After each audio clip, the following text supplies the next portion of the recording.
आप देख रहे हैं रफ्तार न्यूज़ चैनल। सबसे तेज सबसे आगे हम खड़े हुए हैं सिंगू बॉर्डर पर और यहाँ पर जो लुधियाना से किसान आए हुए हैं, यहाँ जो प्रोटेस्ट चल रहा है उसमें बढ़ चढ़ कर लोग आ रहे हैं। हम आपको बताते चलें पूरे देश के अंदर हर जगह से किसान सिंगू बॉर्डर पर पहुँच रहा है। ये देखना होगा कि जिस तरीके की भीड़ किसानों की नज़र आ रही है उससे सरकार भी घबराई हुई है। अब देखते हैं, बात करते हैं। सर, आपका नाम? मेरा नाम अरविंदर सिंह है, मैं लुधियाना से हूँ सर। अरविंदर जी, जो अमित शाह या मोदी की नीति कहें वो कैसी है? मोदी की नीति तो आपने देख ली। अगर मोदी और अमित शाह की नीति अगर आज ठीक होती तो इतना किसान, पूरा देश का किसान ऐसे सड़कों पर होता। आज अगर सड़कों पे है तो नीति कोई ख़राब है, इसीलिए। अब आप बोल रहे हो भी नीति ठीक है, अगर वो बोल रहे ठीक है, अगर मेरे लिए कोई चीज़ बेनिफिट देगी तो मेरा दिमाग ख़राब है। मैं सड़कों पर प्रोटेस्ट करूँगा। मैं प्रोटेस्ट तब करूँगा कि मुझे ये नहीं मंजूर। अपने फ़ायदे की चीज़ तो कोई ना मंजूर करता ही नहीं। अगर मैं हमारा फ़ायदा हो, जिस तरीके से सरकार कह रही है कि जो बिल है, बिल में कोई खामियां नहीं है। अगर खामी ना होती, अगर अगर किसानों के बेनिफिट में अगर बिल होता तो आज किसान रोड पे होता।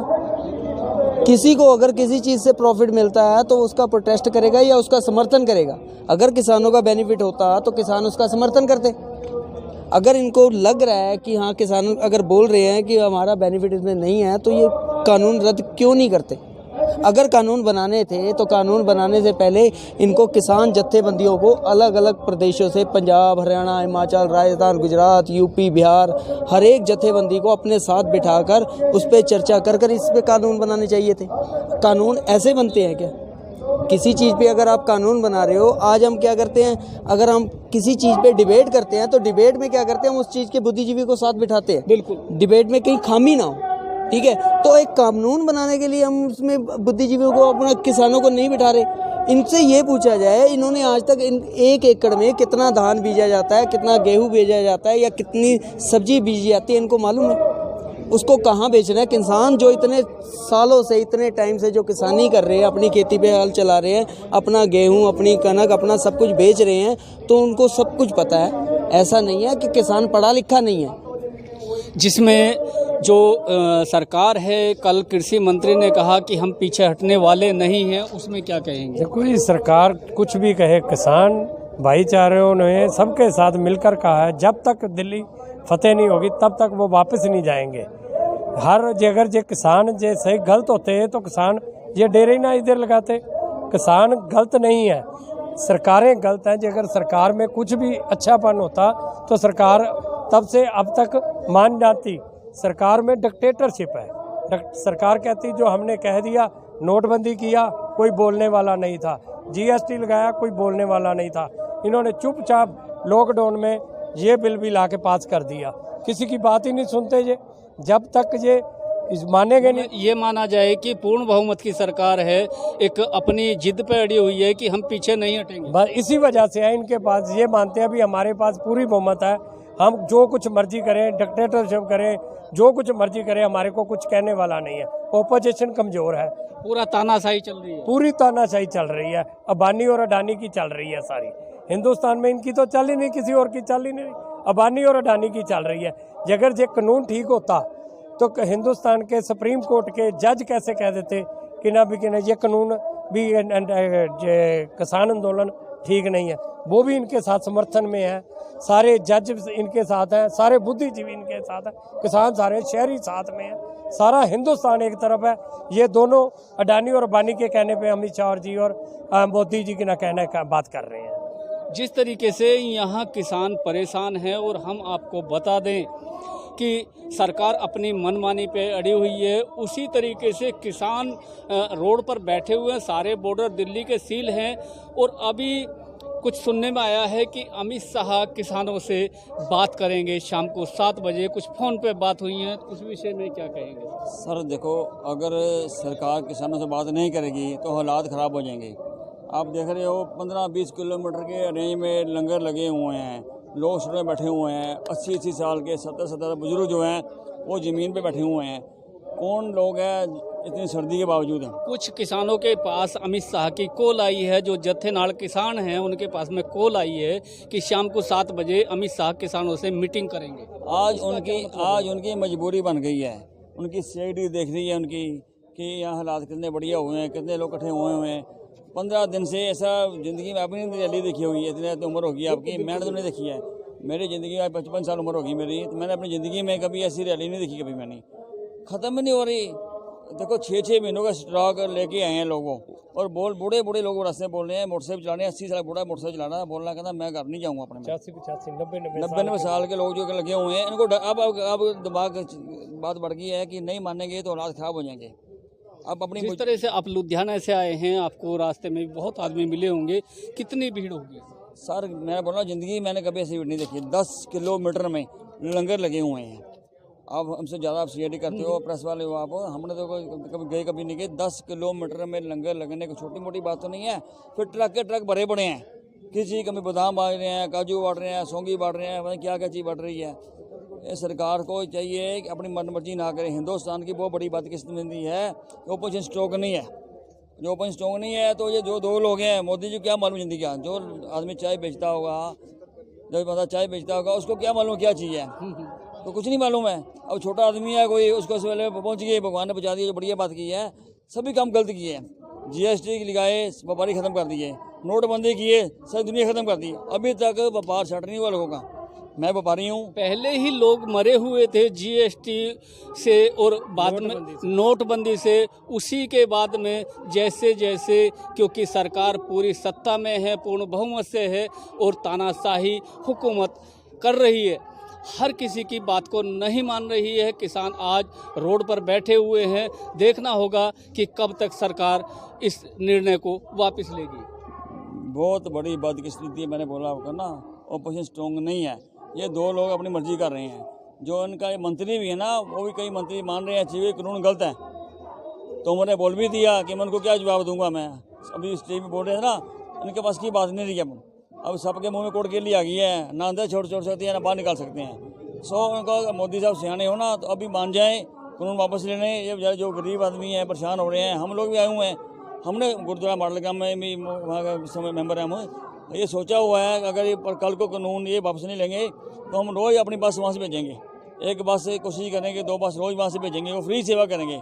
जिस संगत इतनी आएगी, इनको परेशान होगी, तभी काम सही होगा।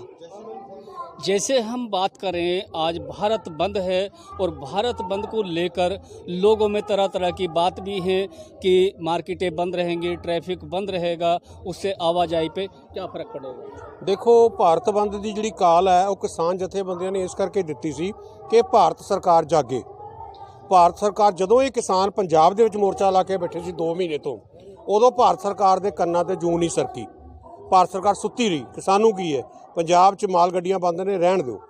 ਜਦੋਂ ਹੁਣ ਇਹ ਦਿੱਲੀ ਦੇ ਵਿੱਚ ਆਏ ਨੇ 26 ਤਰੀਕ ਤੋਂ, ਉਦੋਂ ਉਹਨਾਂ ਦੀ ਨੀਂਦ ਹਰਾਮ ਹੋਈ ਹੈ ਕਿ ਉਹਨਾਂ ਨੂੰ ਉਹਨਾਂ ਦੀ CID ਰਹੀ ਹੈ, ਨਜ਼ਰ ਨਹੀਂ ਆ ਰਿਹਾ ਕਿ ਇੱਥੇ ਕਿੰਨੇ ਕੁ ਲੋਕ ਨੇ।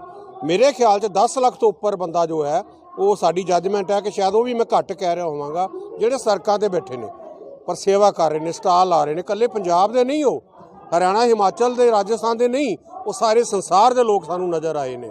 ਇੱਥੇ ਬਾਹਰਲੇ ਦੇਸ਼ਾਂ ਦੇ ਲੋਕ ਨਜ਼ਰ ਆਏ ਨੇ।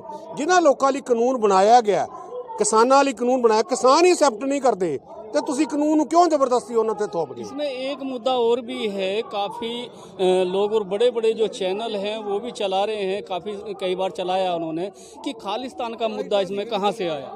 देखो, खालिस्तान का तो हुआ खड़ा किया जा रहा है, क्योंकि ये खालिस्तान का मतलब की है, खालस, प्योर। सो इस करके खालिस्तान को हुआ नहीं है। ਇਹ ਕੇਵਲ ਤੇ ਕੇਵਲ ਜਦੋਂ ਵੇਖਦੇ ਬੁਖਲਾ ਗਏ ਨੇ ਕਿ ਇੱਕ ਪਬਲਿਕ ਕਿਹੜੀ ਹੈ, ਆਮ ਪਬਲਿਕ ਇਹਨਾਂ ਦੇ ਨਾਲ ਆ ਗਈ ਹੈ। ਉਹ ਖਾਲਿਸਤਾਨ ਦਾ ਕਦੀ ਸਟੰਟ ਛੱਡਦੇ ਨੇ, ਕਦੀ ਹੋਰ ਸ਼ਰਾਰਤੀ ਅੰਸਰ ਤੇ ਛੱਡਦੇ ਨੇ। ऐसा कोई जिक्र ही नहीं हुआ यहाँ खालिस्तान का, ना कोई नारा लगा, फिर क्यों चला है? ਕਿਉਂਕਿ ਉਹ ਚਾਹੁੰਦੇ ਨੇ ਕਿ ਜਿਹੜਾ ਧਰਨਾ ਇਹ ਕਾਮਯਾਬ ਨਾ ਹੋਵੇ, ਇਹਨੂੰ ਤਾਰ ਪੀੜਾ ਕਰ ਦਿੱਤਾ ਜਾਏ। ਇੱਥੇ ਜਿਹੜੀ ਪਬਲਿਕ ਹੈ ਉਹਨਾਂ ਨੂੰ ਘਰਾਂ 'ਚ ਭੇਜ ਦਿੱਤਾ ਜਾਏ। ਉਹ ਕਈ ਸ਼ਰਾਰਤਾਂ ਕਰਨਗੇ, ਕਈ ਸ਼ਰਾਰਤੀ ਅੰਸਰ ਭੇਜਣਗੇ। ਉਹਦਾ ਹੀ ਹਿੱਸਾ ਹੈ ਖਾਲਿਸਤਾਨ ਦਾ ਨਾਰਾ ਛੱਡਣਾ। ਜਦ ਕਿ ਇੱਥੇ ਖਾਲਿਸਤਾਨ ਦਾ ਅਸੀਂ ਸਵੇਰ ਦੇ ਆਏ ਹਾਂ, ਅਸੀਂ ਦੇਖ ਰਹੇ ਹਾਂ ਇੱਥੇ ਹਿੰਦੂ, ਮੁਸਲਮਾਨ, ਈਸਾਈ, ਹਰ ਧਰਮ ਦੇ ਲੋਕ ਜਿਹੜੇ ਨੇ ਉਹ ਪੂਰਾ ਸਾਥ ਦੇ ਰਹੇ ਨੇ। ਇੱਥੇ ਕੋਈ ਖਾਲਿਸਤਾਨ ਦਾ ਲਫ਼ਜ਼ ਹੀ ਨਹੀਂ ਹੈ। ਭਾਈ ਭਾਈ ਨੇ। ਸਾਨੂੰ ਇੱਥੇ ਬਹੁਤ ਸਾਰੇ ਹਰਿਆਣੇ ਦੇ, ਹਿਮਾਚਲ ਦੇ ਹਿੰਦੂ ਐਸੇ ਮਿਲੇ ਨੇ, ਹਿੰਦੂ ਵੀਰ ਸਾਡੇ ਜਿਹੜੇ ਜੱਫੀਆਂ ਪਾ ਕੇ ਮਿਲ ਰਹੇ ਨੇ। ਆ ਮੇਰੇ ਸਾਹਮਣੇ ਮੁਸਲਮਾਨ ਵੀਰ ਤੁਰੇ ਫਿਰਦੇ ਨੇ, ਉਹ ਖਾਲਿਸਤਾਨੀ ਨੇ। एक बात तो यहाँ देखने को जरूर मिली है, जिस तरीके से ये जो धरना प्रदर्शन कह लीजिए या ये कह लीजिए कि पूरे हिंदुस्तान को एक साथ जोड़ना, जो आज यहाँ देखा जा रहा है, हर जाति, हर धर्म, हर वर्ग का लोग हर डिस्ट्रिक्ट से, हर राज्य से यहाँ पर पहुँच रहा है और इस प्रोटेस्ट में हिस्सा ले रहा है, भाग ले रहा है। लेकिन सरकार सुनने को तैयार नहीं है। देखना होगा कि आखिरकार ऐसा क्या है जो सरकार सुन नहीं रही है। फिलहाल हम एक बात और पूछेंगे इनसे कि जैसे किसी भी कोई भी प्रोटेस्ट करता है, किसी को नक्सली बता देते हैं, किसी को आतंकवादी बता देते हैं, इस तरीके से उसके प्रोटेस्ट को ख़राब कर दिया जाता है। ऐसे ही यहाँ भी बताया गया।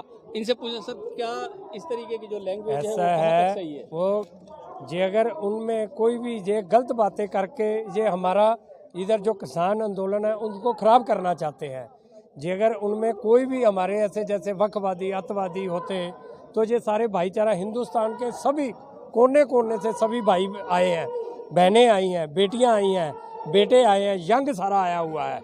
ऐसा है, आप हमारे साथ चलो यहाँ से शंभू बैरियर तक, रास्ते में आपको देखना कितने प्यार से खाना खिला रहे हैं। कोई कहता है किसी के पास कोई चीज़ नहीं है वो ले लो, किसी के पास कोई डीजल के पैसे नहीं है डीजल गाड़ी में फ्री डलवा लो। अगर ऐसा होता तो क्यों करते? ये सारे हमारे आंदोलन को तारों पीट करना चाहते हैं। जैसे आप लुधियाने से आए हैं तो हमने ये भी सुना है कि आप गाड़ी भर के कुछ सामान लाए हैं जो लोगों की सेवा के लिए यहाँ लाए हैं। तो लुधियाना से कितना सामान लेके आए, क्या गाड़ी है आपकी? सर हम एक तो देसी घी की पिनियाँ लेके आए हैं, बिस्कुट लेके आए हैं, जो यहाँ हमारे किसान भाई बैठे हैं जो ठंड में भी बैठे हैं वो अपना खाएं और अपना थोड़ा सा सेहत का भी ध्यान रखें, उनके लिए लाए हैं जो यहाँ बैठे। एक चीज़ और बताना चाहता हूँ, ये खालिस्तानी तो बोल रहे हैं, खालिस्तानी इसका मतलब तो यह है अभी यहाँ यूपी का लोग बैठे हैं वो भी खालिस्तानी, हरियाणा के बैठे हैं वो भी खालिस्तानी, मध्य प्रदेश के बैठे हैं वो भी खालिस्तानी, राजस्थान बैठे हैं वो भी खालिस्तानी। इसी का मतलब क्या हुआ कि एक सिर्फ बीजेपी सरकार बस ठीक है, उसके अलावा सब खालिस्तानी है। अगर खालिस्तानी इनको लग रहा है कि सब प्रदेश पूरा हिंदुस्तान खालिस्तानी है तो फिर तुम चले जाओ, छोड़ दो गद्दी, इनको दे दो, संभाल लेंगे। यहाँ जो लोगों का कहना है वो इस तरीके से है कि जब किसानों को ये बिल पसंद ही नहीं है तो क्यों किसानों पे थोपा जा रहा है। आखिरकार सरकार की मंशा क्या है? सरकार क्या अंबानी अडानी को ही उसके ही पेट भरेंगे? ये जो आम जनता है, जो अन्नदाता है, आपको खाना खिलाता है, आपका पेट भरता है, उसको आप पीछे धकेल रहे हैं। क्या सरकार में आपको जो चुन के लाया गया वो यही लोग हैं जो आपको चुन के और आपको गद्दी पे बैठाया? इस तरीके से काफ़ी रोष यहाँ देखने को मिल रहा है। हम आपको बता दें, अगर ये बिल जल्दी वापसी ना हुआ तो और भी इससे बड़ा प्रोटेस्ट की तैयारी सरकार देख लेगी। दिल्ली से ब्यूरो रिपोर्ट।